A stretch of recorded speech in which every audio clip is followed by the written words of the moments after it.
In September 1939, the world was thrust into a conflict unlike anything seen before. Germany, under Adolf Hitler, launched a lightning invasion across Europe, beginning with Poland. Many nations were unprepared for the speed and force of this assault. Within months, much of the continent was either occupied, threatened, or desperately fighting for survival. Across the Atlantic, the United States watched closely. News headlines, radio broadcasts, and eyewitness reports painted a picture of a world unraveling at alarming speed. Yet, despite the chaos, the U.S. government and most American citizens hoped the nation could stay out of another global conflict. Memories of World War I were still painfully fresh. The loss of American soldiers, the economic struggles that followed, and the sense that the nation had been drawn into a distant conflict, they all influenced the public mood. And as Europe descended into war once again, Americans asked themselves a familiar question: is this our fight? President Franklin D. Roosevelt understood the gravity of the situation. He recognized that the conflict overseas had the potential to reshape the global order and eventually threaten the United States itself. But for the moment, America remained on the sidelines, watching as the world edged closer to catastrophe. Although the war in Europe was expanding rapidly, the United States maintained a firm stance of neutrality. This decision wasn't made lightly. It reflected a complex mixture of public sentiment, political caution, and economic priorities. Across the country, families gathered around dinner tables, discussing the frightening reports from overseas. Many worried that involving the United States would mean another generation of young Americans going off to fight and die in distant lands.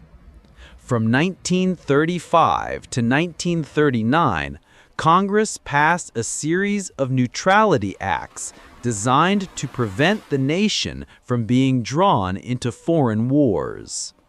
These laws restricted the sale of weapons, limited financial loans, and placed clear boundaries on how the U.S. could interact with nations at war.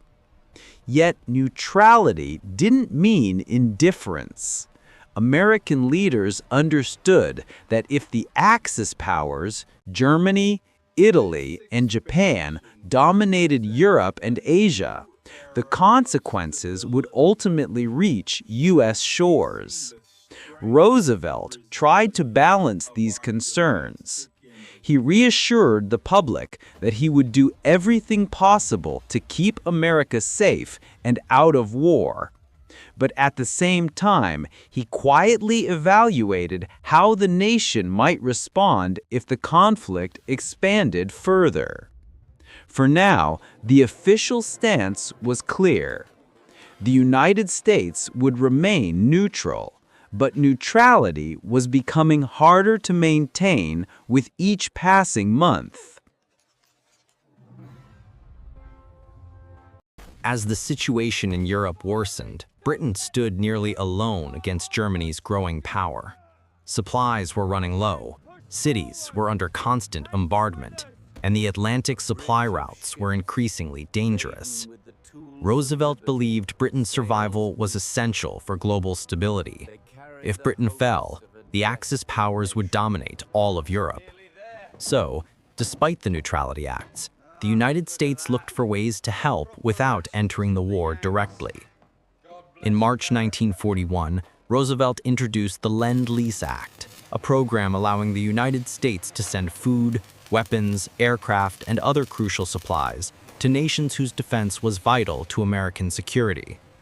In practice, this meant the U.S. was now actively supporting Britain and other allied nations. American factories began shifting their focus. Assembly lines that once produced consumer goods now manufactured tanks, planes, and ammunition. Convoys of cargo ships crossed the Atlantic, braving submarine-infested waters to deliver aid. Though not officially at war, the United States was clearly taking sides. This shift marked a turning point. America was no longer a distant observer. It had become the arsenal of democracy, supplying vital resources to help stop the Axis advance. But while Europe dominated the headlines, another storm was forming across the Pacific. Throughout the 1930s, Japan expanded aggressively across East Asia. Its military forces occupied large parts of China, advanced into Southeast Asia, and aimed to control the resource-rich territories of the Pacific. These actions placed Japan on a collision course with the United States. America had economic interests in the region, as well as alliances that Japan's expansion threatened. In response, the U.S. implemented a series of economic sanctions. The most severe was the embargo on oil, Japan's lifeline for fueling its Navy, Air Force, and industry. Without American oil, Japan's military machine would grind to a halt within months. Faced with this pressure, Japan's leadership debated its options. Some argued for diplomacy. Others insisted on a bold strike to eliminate U.S. influence in the Pacific. By 1941, Japan had made its decision. A plan was put into motion, one that aimed to neutralize the United States Pacific Fleet in a single, devastating attack. And the chosen target was Pearl Harbor. On the morning of December 7, 1941, the American naval base at Pearl Harbor in Hawaii was quiet. Sailors began their daily routines. Some were preparing for breakfast. Others were gathering for morning inspections. Then, just before 8 a.m., the sky filled with incoming aircraft. Japanese planes, having traveled across the Pacific in total secrecy, descended on the harbor with incredible speed.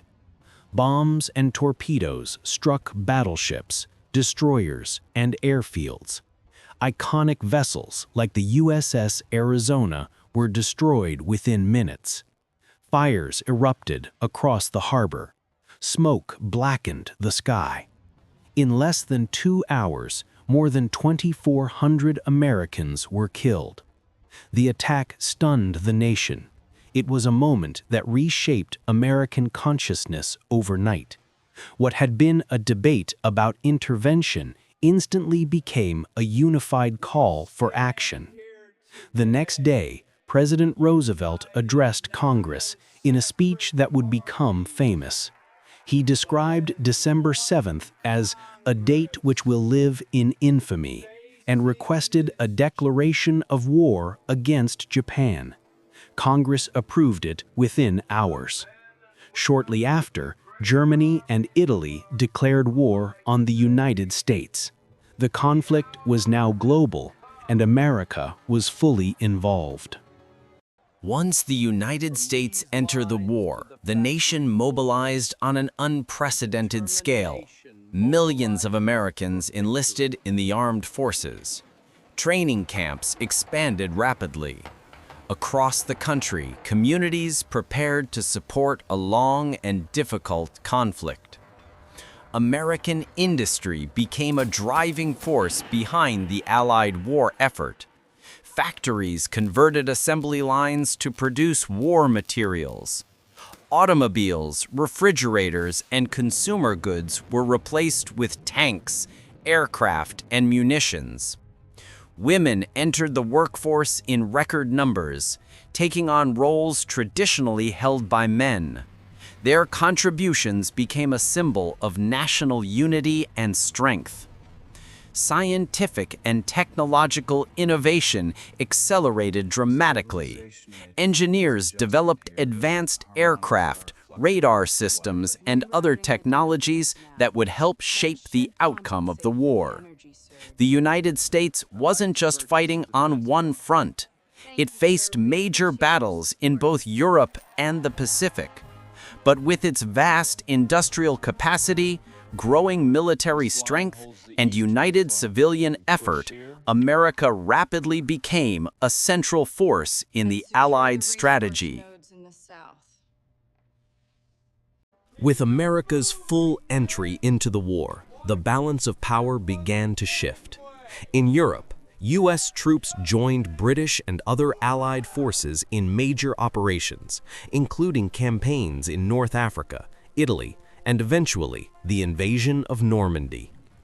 At the same time, in the Pacific, the U.S. Navy and Marine Corps engaged Japan in a series of intense battles, from Midway to Guadalcanal, from the Philippines to Iwo Jima. Each victory pushed Japan closer to defeat. American factories continued to produce war materials at a staggering rate. Planes, ships, and vehicles rolled off assembly lines faster than any other country could match. Gradually, the Axis powers were forced to retreat. Cities across Europe were liberated. Strategic islands in the Pacific were reclaimed. And by 1945, the war approached its final, decisive stage. The United States had become a global superpower, economically, militarily, and politically. Its entry into World War II didn't just change the course of the conflict, it reshaped the world order for decades to come. The United States did not rush into World War II. Its people hoped to avoid another global tragedy. Its leaders searched for ways to remain distant while still defending democratic values. But as the world darkened and threats grew too large to ignore, America realized that neutrality was no longer an option. The attack on Pearl Harbor served as the turning point, a moment that united the nation and changed the trajectory of history. By entering the war, the United States played a decisive role in defeating the Axis powers and shaping the modern world. This is the story of how a reluctant nation became a driving force in the struggle for freedom, one that continues to influence global affairs to this day.